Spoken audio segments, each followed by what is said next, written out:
Dalawang high-value individual arestado sa isinagawang buy-bust operation ng Lucena Component City Police Station sa Barangay Ilayang Iyam, Lucena City, madaling araw ng May 22, 2026.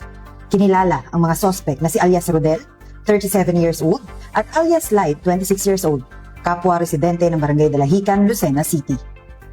Bandang alas 5 ng madaling araw, nang magsagawa ng buy-bust operation ang mga operatiba ng Lucena CCPS, nagresulta sa pagkakakumpiska ng 5 pakete ng hinihinalang shabu na may kabuuang timbang na 103 grams. Tinatayang nasa 700,400 pesos ang standard drug price ng nakumpiskang iligal na droga batay sa PDEA, habang umabot naman ng humigit kumulang 2,101,200 pesos ang street value nito. Na-recover din sa operasyon ang buy-bust money at isang asul na pouch na ginamit umano sa transaksyon. Kasalukuyang nasa kustudiya ng Lucena CCPS ang mga sospek at nahaharap sa kasong paglabag sa Section 5 at 11, Article 2 ng Republic Act 9165.